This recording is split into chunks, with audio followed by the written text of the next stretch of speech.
গতকালকে একজন আসামিকে আমরা জিজ্ঞাসাবাদ করেছি, সাবেক আইসিটি প্রতিমন্ত্রী জোনায়েদ আহমেদ পলক।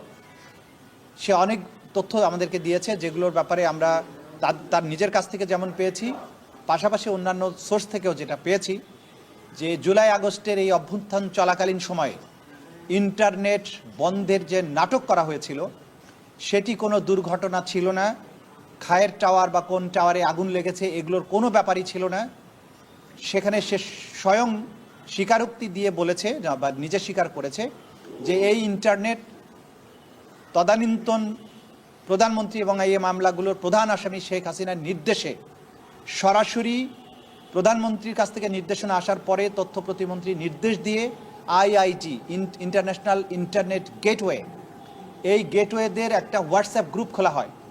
সেই গ্রুপে সরাসরি নির্দেশ দেওয়া হয় ইমিডিয়েটলি ইন্টারনেট শাটডাউন করো, এবং তাদেরকে এটা এনশিওর করতে বলা হয় যে করার পরে আবার জানাও যে ইট ইজ ডান। এই তথ্যগুলো আমরা বিভিন্ন সোর্স থেকে পেয়েছি, সেগুলো যাচাই বাছাইয়ের জন্য সেই সংশ্লিষ্ট আসামিকে আমরা জিজ্ঞাসাবাদ করেছি, তিনি এটা সত্যায়ন করেছেন।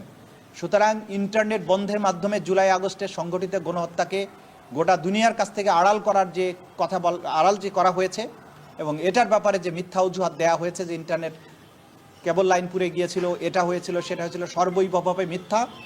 সম্পূর্ণ প্রধান যে নিউক্লিয়াস শেখ হাসিনা, তার নির্দেশে, তার পরবর্তী কমান্ডার জোনায়েদ আহমেদ পলকের পরবর্তী নির্দেশে এই ইন্টারনেট প্রোভাইডার যারা আছে, বিটিসিএল আছে এবং বাংলাদেশ সাবমেরিন কেবলস পিএলসি, এরাও চিঠি দিয়ে জানিয়েছে যে তারা কার কার নির্দেশে এটা বন্ধ করেছে।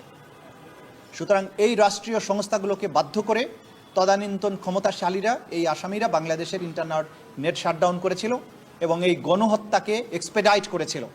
এই তথ্যগুলো আকার রূপে আমরা পেয়েছি, এগুলোকে আমরা ফর্মুলেট করছি এখন, এগুলোকে আমরা